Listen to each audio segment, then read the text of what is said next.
So I'm Joe Whitford. I'm a partner with Davis, Wright, Tremaine here in Seattle. I'm a corporate finance guy, and I have worked in the startup community for many years, and I focus my practice working with emerging companies, getting them formed, getting them funded, and selling them off. Joining me up here is one of my partners, Louisa Barash. Louisa is in our IP department, intellectual property. Louisa does tons of licensing technology transactions, a lot of commercialization and strategy issues, a lot of M&A work in terms of working through IP on mergers and acquisitions. So we have a handout on the table here, and I'm pretty sure there is enough for everybody. If you see people that are kind of coming in late, you can throw them one. And if people run out, we can always get you those later. That would be easy for us to do. And what we're going to do here on our schedule, it's about 5 minutes after 10 right now. What we'll probably do is try to go through to around 10:45, 10:50 or so with our presentation. It'll be a sprint through some as the title indicates, checklist matters for founders. Maybe have a little bit of Q&A at the end. And then for the remaining of the period of time in this room until about 11:15, 11:20, it's listed on the program as office hours. And so all that means is that Louisa and I are going to take the big trip of leaving this table and kind of sitting down at one of these tables. For people who want to split and do other things, that's great. You know, you take off. If you want to ask us questions, we'll be at one of the tables, and you can have at it. And we'll be here for the taking until the lunch break. So that's kind of what the buzzword on office hours is. And I'm going to be, as well as Lisa, we're going to be using the slide deck indicated on the handout as kind of a talk through for the morning here. So as a general proposition, you know, what I like to do when I'm talking with founders is you know, go over very quickly just a couple of global themes of what my approach is and what they should be thinking about when they're starting up a business. And while it sounds simplistic, the first thing is to determine what the founder goals are. And what I like to do when I get people in a room together is ask them, you know, forget about the business, forget about the company. What are your personal goals? Do you want to work 24/7 for the next 4 years and then kind of whatever the situation is, sell the business out at that point, you know, take whatever you can get? Or do you have an idea that it's just kind of the greatest thing since sliced bread as far as you're concerned, and you would be happier, you know, than get out just to work at this business, have it be self-sustaining for, you know, 5 or 10 years? Is that your goal? You know, how much, you know, what is your liquidity target? What is your liquidity desire? And it's very frequent that when I ask that question and get that conversation rolling, that the people around the table haven't talked about that amongst themselves. And they've talked about what a cool idea this is and how they get along together, and you're the marketing gal and I'm the you know, the CFO guy, and here's how we're going to work. But they don't really talk about and they haven't really planned for what the goal of the overall business is. And that's premised off what their individual goals are. So I like to get that out pretty quickly because it will drive, as a lawyer, and you'll find this with accountants and with the consultants also, if you have that sort of general context of how you want to run the business and what your personal dreams are, that will drive the advice that you get. So I will try to, you know, mesh the legal advice and the capitalization planning with what I'm hearing you tell me that in terms of how you want to run the business with its liquidity goals. Simple point, but really important. And if you don't get kind of a commonality up front on that issue, you're going to end up having stress along the way because people are going to want to be doing different things. They're going to be wanting to have different exits from the business. And unfortunately, if you haven't thought about that ahead of time, you will not have laid sort of the legal groundworks to make all that happen. Another basic organizational point is, who owns the capital and who owns the IP. A lot of what Louisa and I are going to be talking about for the next, half hour, 45 minutes here really boils down to who owns the IP and who owns the capital of the company and how do you plan for that. And lastly, I think it's important, and this goes back to the first point about what are your dreams for the business, it's important to plan really all of the actions, including the initial organization of the company, through the lens of how does it affect liquidity. Everything that you do will affect how easily and what the value proposition is going to be when you sell this business. And there are things that you can do that increase the value, and there are things that you can do that will decrease or diminish the value along the way. And life happens, business happens to everybody, but it's at least nice to try to take advantage of the things that you can plan for to make your business as profitable as you can. And so there's a lot of things, and some of which we'll try to hit upon this morning, that really impact what the ultimate liquidity takeout is going to be. So with that, you're getting together, you're pre-organization, you don't have an entity, you haven't formed anything, people have ideas, and Louisa is going to spend a couple of minutes here on pre-organization IP issues. Right, so thank you. So, a key issue when you start thinking about forming a business and you have an idea or you have something that you think might be patentable or you have some software code that you've written is who owns that IP, and do you and your co-founders actually own it and have all the rights that you need in order to establish a business and fund a business? Seems pretty obvious. I wrote the code, I own it. Or I had my friend help me out, he wrote some of it. But it can be surprisingly murky, and it can be surprisingly problematic. So if you did some of the work while you had a day job, is your employer going to have some claim to what you did? If you did it completely outside of work on your own, with your own resources, and it had no relationship to your work, you're probably good. But if you used your work computer, there may be issues. And if you start talking about going out on this venture, your employer might say, well, wait a minute, that's kind of related to our business, and that's a good idea, and we kind of think that maybe, you're capitalizing off of the work, that you did in the course of your employment. So you have to be very sensitive to those issues, and they can be very, very gray.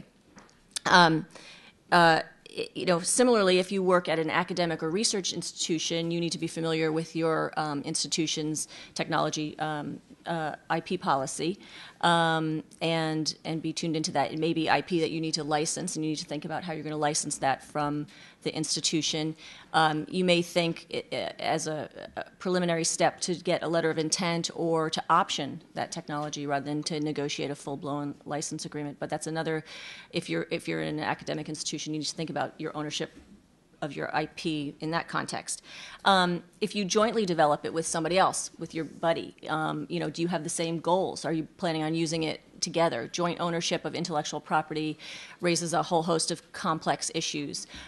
Without a particular agreement to the contrary, both of the owners have the rights to, generally, have the rights to use that intellectual property and exploit it fully without the obligation to pay royalties to the other party.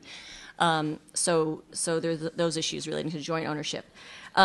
If it's software code and it's been developed using open source software, that raises issues.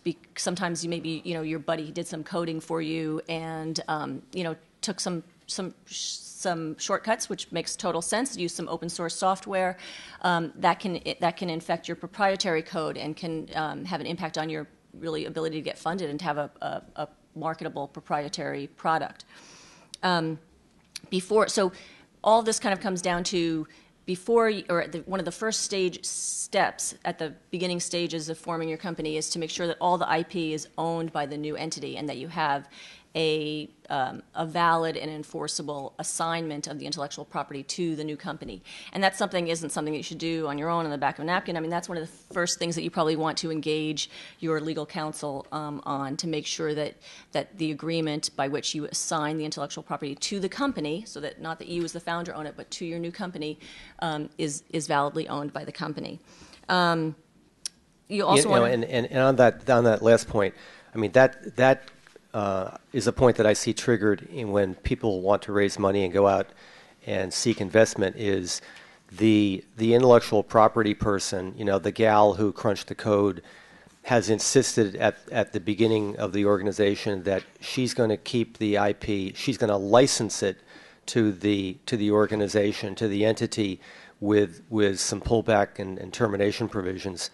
And while she might be able to cut that deal with the other founders, you're not going to be able to raise any investment money on that basis.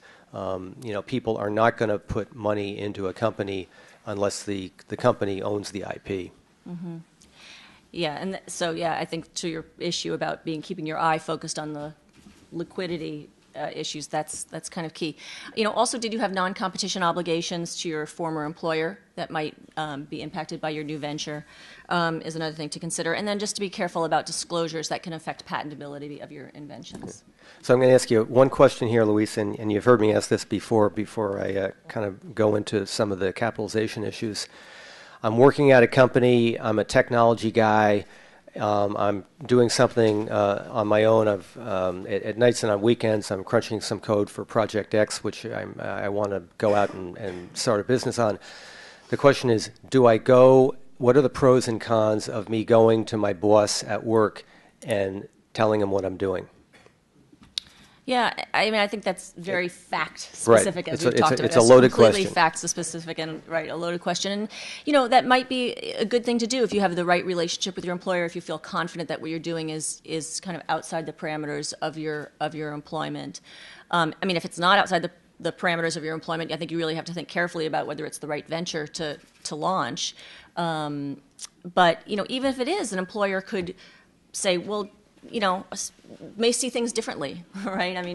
May see that, gee, that's maybe you did do it on your own time. Maybe I don't really know. Maybe you really didn't do it on your own time. The employer might not really know that you were only doing in the evenings. Gee, you weren't very productive for a few weeks there. What was going on there? What were you doing with your door closed in your office? So that can be a really tricky issue. And when you separate from your employer, can be a really tricky issue too, right?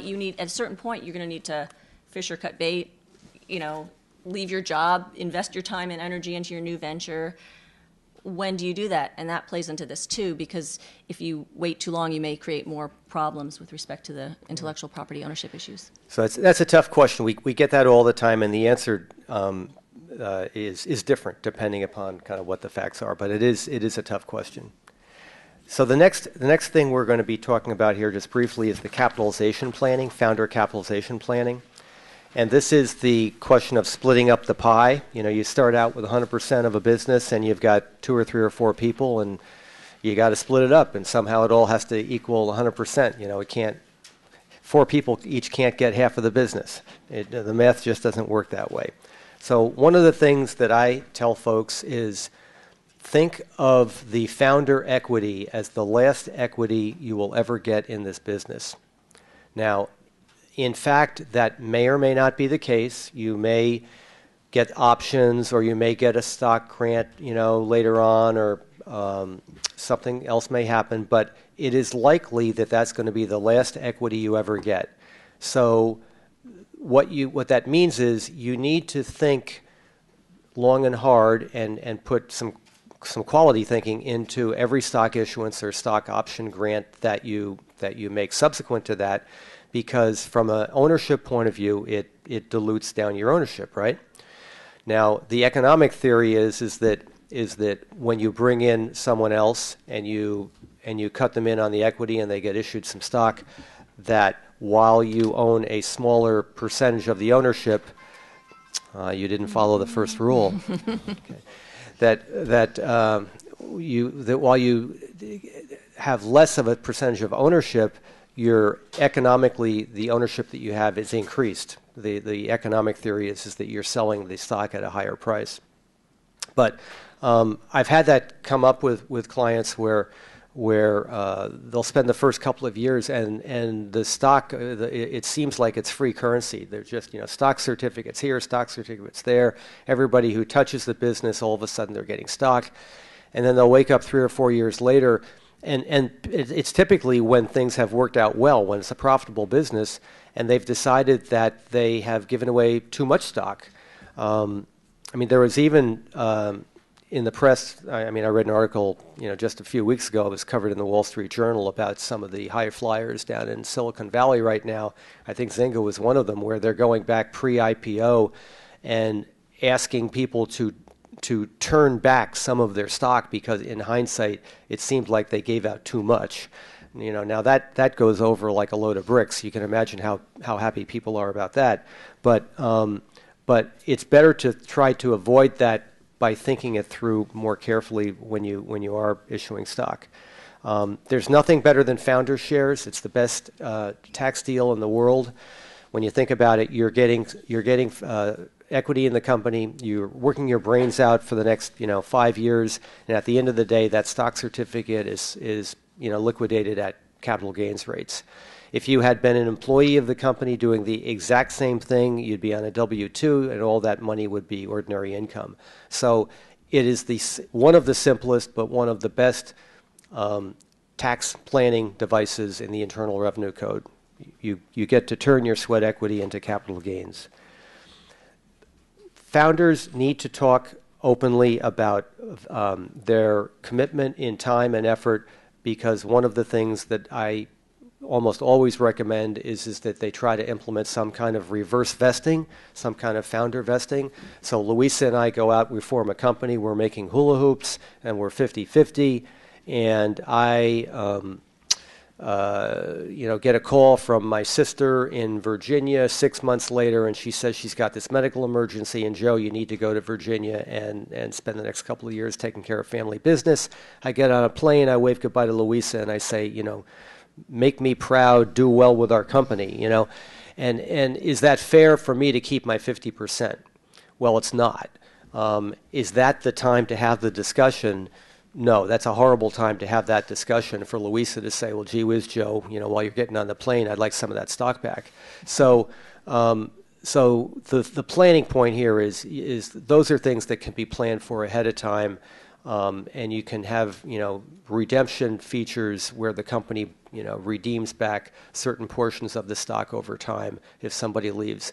I've also used that for the day job employment situation. It's very common nowadays for 2 or 3 founders to be sitting around a table and somebody's got a day job. Someone works at Amazon or Microsoft or whatever. And the intent is that that person join the company after fill in the blank, 6 months, a year, whatever.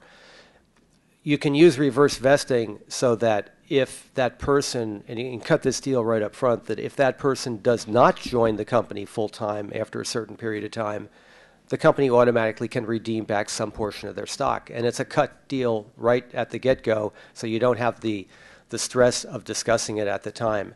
That if they decide, they really don't want to leave their day job, then that deal is already automatically in place, and I've seen that happen in the last 2 or 3 years, actually quite often. I've used it also for immigration issues. There's the key guy sitting over in Bangalore who is telling you that they're confident they're going to get their visa, lined up in the next, year. But they want founder stock now. They understand the value of the cheap founder stock. So you give them the founder stock. You can use reverse vesting so that if that immigration visa does not come through and they can't enter the country, and it's not good enough to have them working remotely, you actually want to have the team all in place, you can use reverse vesting so that most or some portion or all of that stock gets redeemed if the visa situation doesn't come through. So there's a couple of situations specifically that you can use reverse vesting for.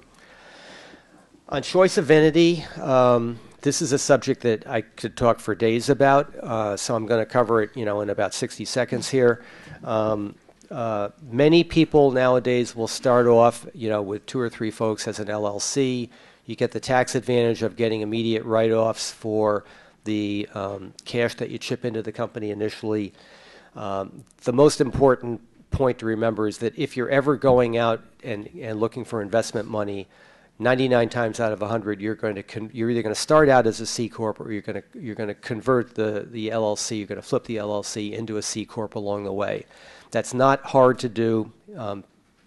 People can do it all the time. Lawyers can do it for you pretty easily. But you will end up flipping into a C Corp because investors will typically want to put their money into a C Corp. They don't want to get the W-2s or the K-2s, K-1s at the end of the year. They don't want to have it kind of messing up their tax returns. You can incorporate and organize an LLC or a C Corp either in the state of Washington or the state of Delaware. I just picked those two because they're the most common that you'll run into out here. There's really not that much of a difference between the two. There are some instances where Delaware is preferable, especially if it's a very internationally oriented situation where maybe you've got a lot of your equity coming in from overseas. They will not know why they like Delaware. They'll just say they like Delaware. If all other things being equal, I tend to organize businesses here in Washington for one simple reason: the filing fee is cheaper. You can maintain a corporation here in Washington for like $75 a year. You can maintain a corporation in Delaware for probably a couple $1,000 a year. Equity incentive plans. Okay, so you're formed, you're up and running, you've got some founders, you're trying to bring people in, you have no cash flow, you want to use the script of equity to get people enthused in working for you. You're probably, if you do have cash, you're paying under market, and so the equity is a big deal. There's generally, the world gets divided up into two parts. There's stock options and there's restricted stock. The restricted stock is the vehicle that I was talking about with regard to the founders and sort of the reverse vesting. So the idea of a stock option is that I come to work for you, I get a stock option that says it can vest and I have the right to acquire stock at a certain price and a certain amount of it each year that I stay with the business. I kind of work my way into that right and that option to buy the stock. Having restricted stock is kind of the reverse of that. I get issued the stock all at once, but then the company has the right to redeem or take back certain portions of that if I leave along the way. And you can work the economics so it's the same thing. Why would someone do one rather than the other? Typically, the outside of the founders and the senior executives or someone who's very sophisticated who really wants restricted stock, you normally would be working with people in terms of giving them stock options. The paperwork is easier. It's easier to keep track of. The stock options invariably will usually not get exercised until the point of liquidity. So if people kind of come and go, the options, or a lot of the options will lapse, and it makes the paperwork, the administration of the company easier. For some people, it's sort of a religious thing. They want to have stock. They want to be treated like a kind of quasi-founder. They want to have that ability to have stock. They want to be able to vote the stock. So there's differences in planning, but economically you can get to the same place. One of the things about restricted stock, and this is true with founders also, and just kind of write this down, and time doesn't permit to get into the nuances here, but write down 83B. So if you get restricted stock, whether you're a founder or whether you're granting it out along the way, there's a section of the Internal Revenue Code, you guessed it, called Section 83B, which provides for some favorable tax planning. And if the individual makes a filing with the IRS quickly, within 30 days after getting stock, they can get some favorable tax planning that otherwise would not happen if they didn't make the filing. And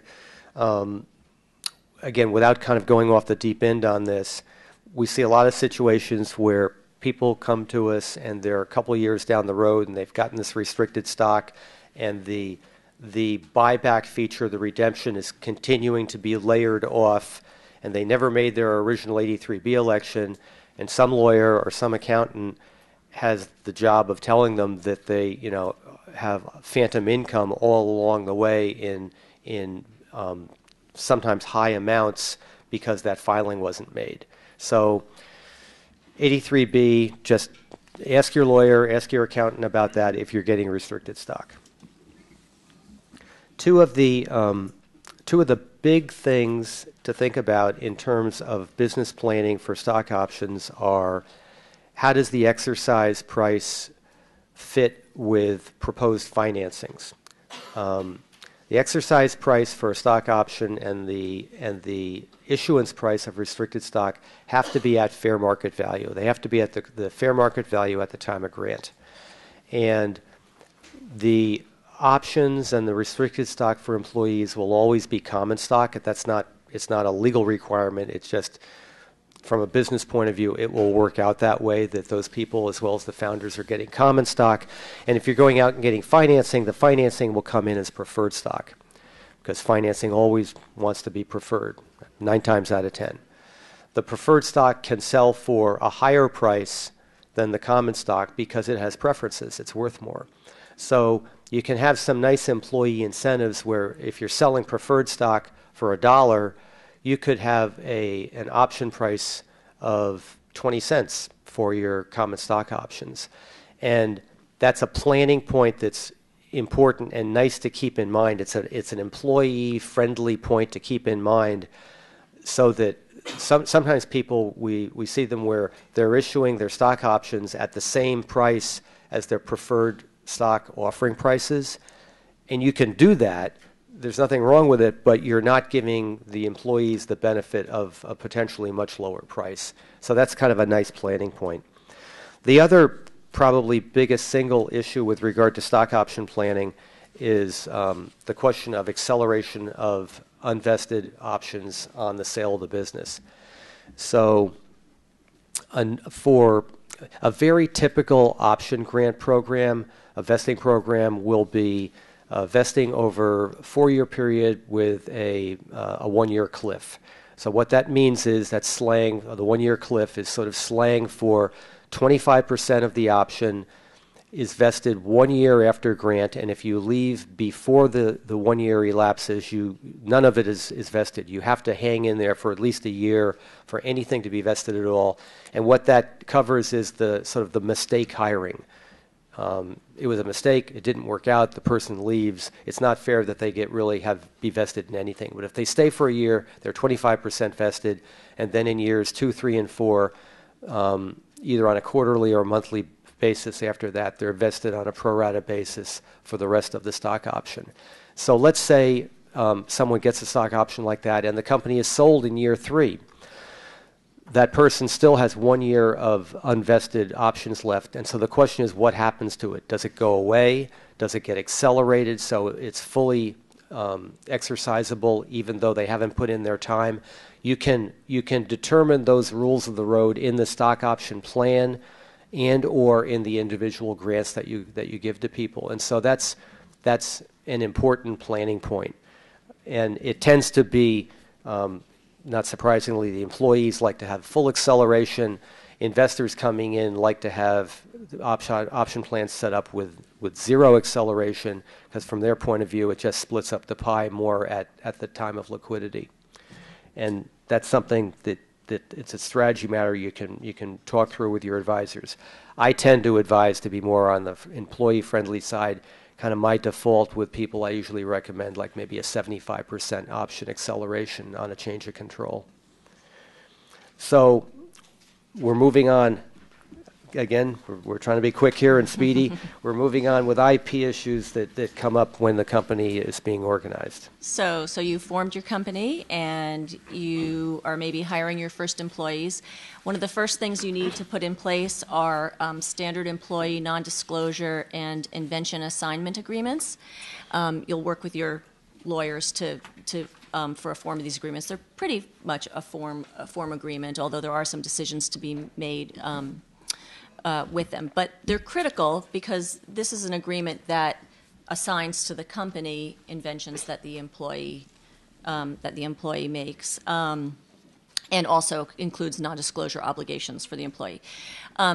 it's kind of just a form thing, but when you go to do a financing, it will be the subject of due diligence by your investors, and can be surprisingly problematic if you haven't put them in place at the front end. Sometimes you've got to go track down people and get things signed and try to find people who are no longer affiliated with the company. It can be challenging. So that's something you're going to want to do at the front end. You're going to want to have a good document management system so you know where you keep all these things, and you have a process when you hire new employees to have these agreements signed.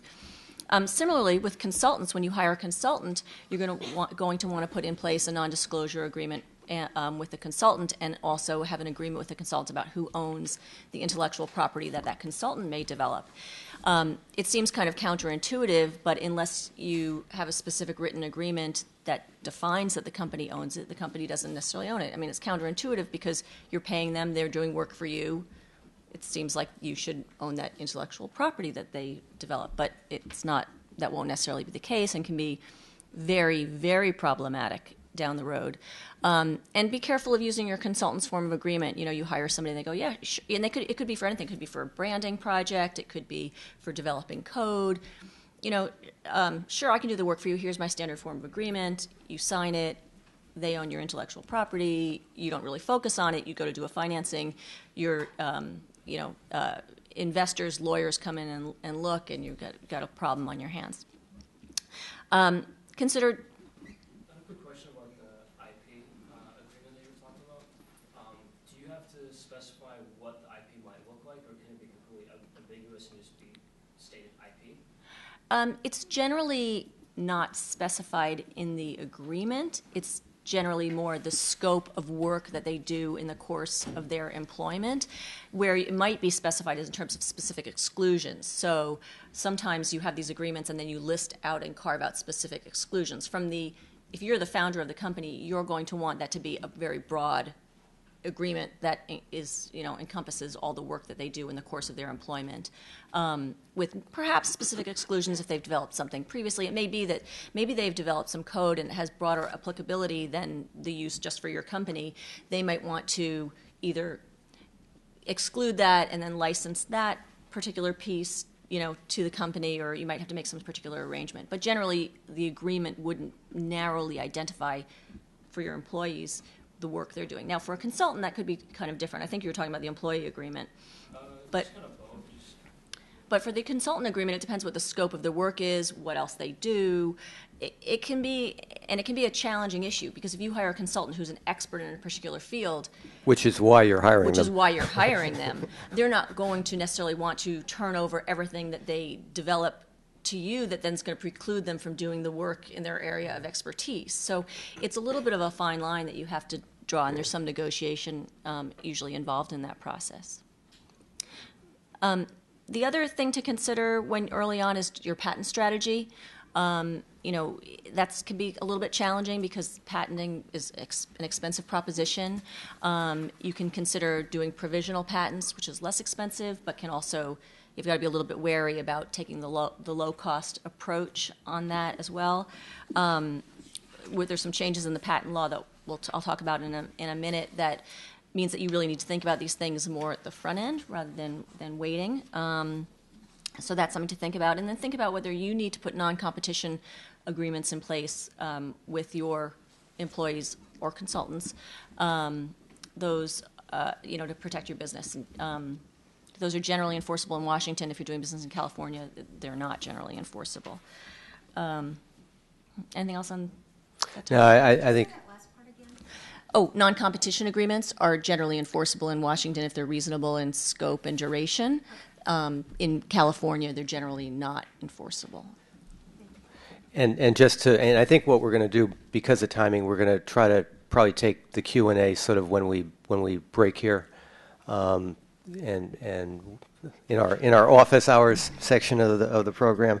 But on the business of these agreements, I mean, it sounds like it's mundane and administrative and a pain in the neck, but when you get to the point of selling your business, the buyer, I can guarantee you, will have a requirement, a representation in the merger agreement whereby they're buying your business that will say they want you to hand over to them a copy of every consultant and employee IEP agreement that you have with every employee that you have now and every employee and consultant that you ever had. And they want the file. They want to see, the signed copy of everybody. And when you can't produce those people, then you have this conversation about what kind of IP holes you have, and at worst, it could blow the deal up, or it could diminish the purchase price because the buyer's taking a risk because that IP isn't being handled. So it's a big deal that people realize. Unfortunately, it's a big deal sometimes just when the company's being sold. Building out a board of directors. This is a little bit more art than science. I like to advise people to start small, and if you're going to be raising money and you're going to be bringing in rounds of investment, think of what the board will look like at the time of sale, 5 to 7 years from now, and you kind of work backwards from there. At the time of sale, to have a good functioning board that really helps you and adds to your decision making, but isn't too unwieldy. You're talking 5 to 9 people. You're not talking about 25 people around a room. And again, there isn't anything that legally requires that. But if you get to too big a number, it does become an unwieldy proposition. So if that's what the size of the board is going to be 5 to 7 years from now, you don't start out with 5 or 6 people on the board. One of the big issues is you've got 4 founders sitting around the table. Nobody knows what it means to be a director, and you say, well, who wants to be a director? And everybody raises their hand. I want to be a director, and that doesn't need to be the case.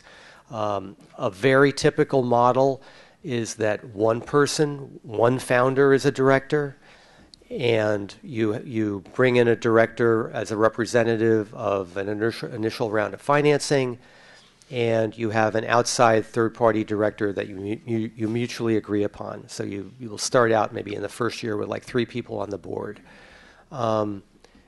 It's the founders have to do their control planning, if you will, by virtue of the stock ownership and their equity ownership, and not by overwhelming the board. Investors especially, they will want to have a seat on the board and be influential, but they also want to have, a boardroom where people really are contributing. And if you have a lot of founders that are just kind of sitting there, not really adding to anything, it doesn't help the board dynamics. Very briefly on payment, people typically don't expect to get paid any money for being on a board for a startup, but they will want a stock option. And I put this under the category of not taking people for granted. So depending upon what their value is and how much they contribute, it could be a minimal stock option. It could be, maybe even 0.25% of the business for somebody who is really contributing well. And I would recommend doing that on vesting also. And for directors, I usually would recommend a shorter vesting period, maybe just a couple of years vesting, because I think they would tend to possibly turn over a little bit more. I love advisory boards. Advisory boards are different. It's a different animal legally than a board of directors. And advisory boards have no legal responsibility, no legal obligations, but they are there to help. And when you're starting up, sometimes they're the only outside imprimatur of this business that you have. It's you sitting there with prospective employees, prospective customers, prospective investors, and you're trying to explain, why you've got the greatest thing in the world, and you're the only one explaining it. Sometimes having an advisory board, is the only weapon you have to show that there's other human beings on the face of the earth that think this is a pretty nifty idea. And so I'm a big fan of them. I think it's never too soon to try to build out an advisory board. And they can be very, very useful. And you should grant them stock options also. And depending upon how active they are, the amount will differ, but they definitely deserve stock options. I'm not going to spend a lot of time. Just a point of clarification, you said the first person is the director and the board of directors the owner, and then did you mention the second person is a director of like a financial? Well, sometimes if you're raising money, you're raising $1 million in a initial, you're 6 to 18 months down the road, and you're trying to raise $1 million in a Series A preferred stock round. People on that round will want to have a representative on the board. So, the second person might be an investor representative, and a third person might be an independent person. That would be a common model, which is kind of a segue into really just kind of a fast note on fundraising strategies. There's a lot of different ways to raise money with startups, and I'm not going to get into them. I mean, the founders can put some money in. You can have friends and family seed rounds. You can have convertible debt deals that precede an equity financing. You can have Series A preferred stock.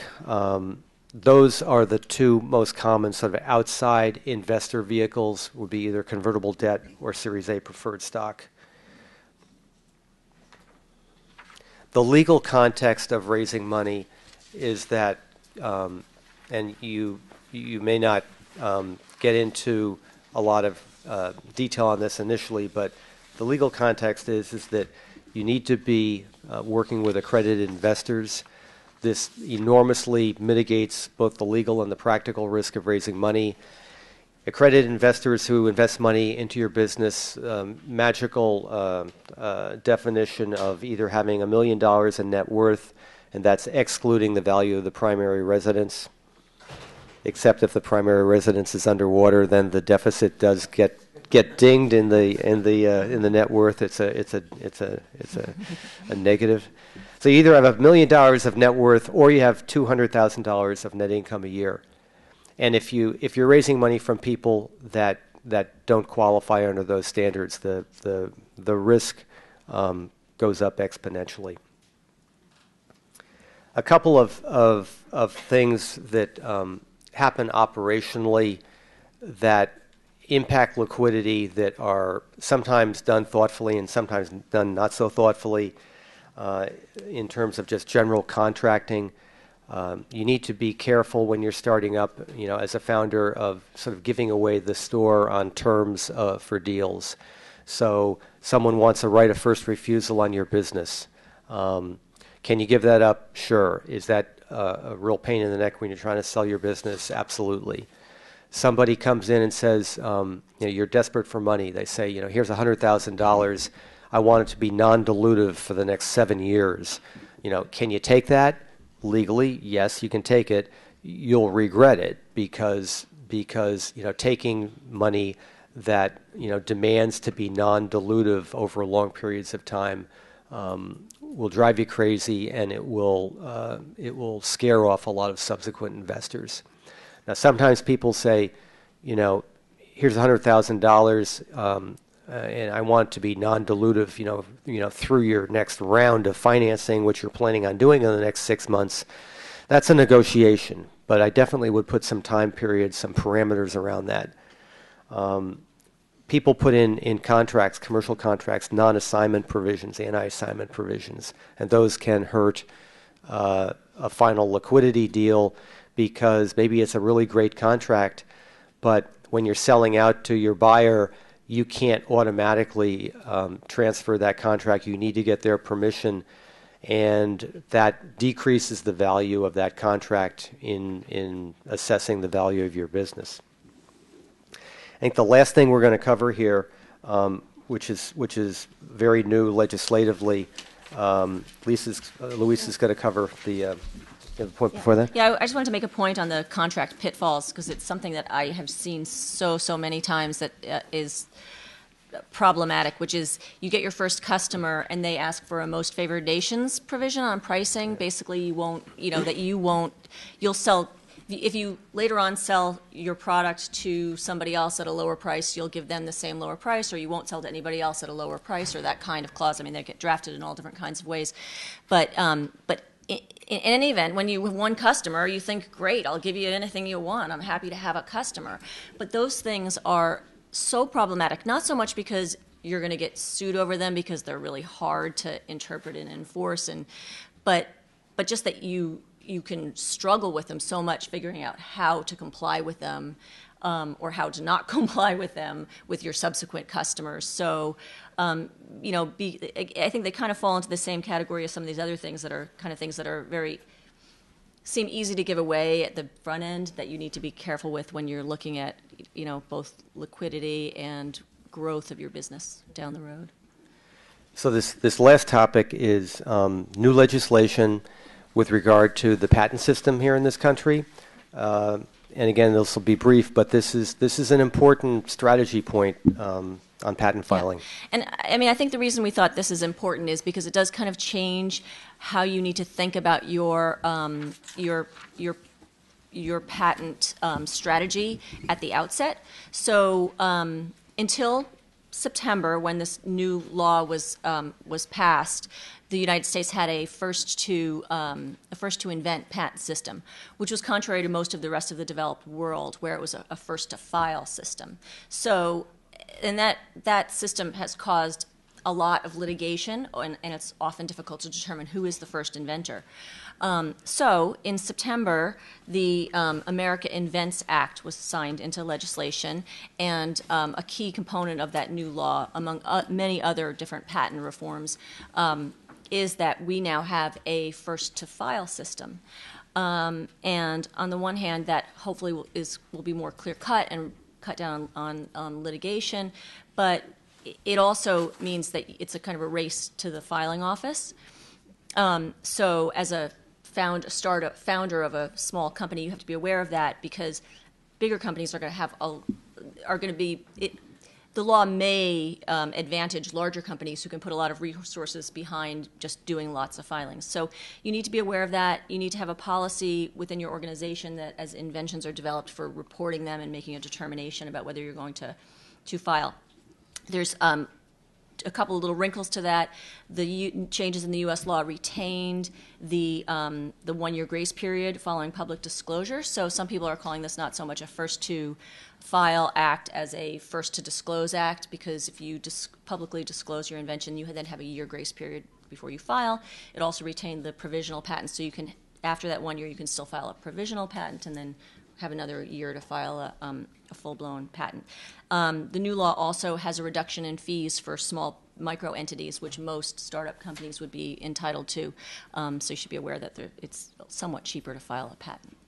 Yeah, I think this is a fairly sophisticated topic in terms of strategy, but I think the bottom line for you guys is, if you have something which is potentially patentable, this law puts more of a planning stress, I think, on the small startup now than previously existed. It doesn't necessarily mean that you should go out and start filing patents, but it does mean, I believe, that you should at least be thinking about it. So with that, what we're going to do, it's about 10 minutes before 11 right now, and the lunch break is at 11:15. We're going to cease and desist with our formal presentation, and I think Louisa is going to come sit over here at this table. I'll sit over here at this table, and one of our partners, Joe Wallen, who walked in the room, is going to also join us. And Joe is a corporate guy like myself, and he's going to sit over at this table over here, and just ask away whatever questions you want. Do not feel compelled to stay. If you want to go do other things, please go do so. And we thank you very much for attending. Thank you.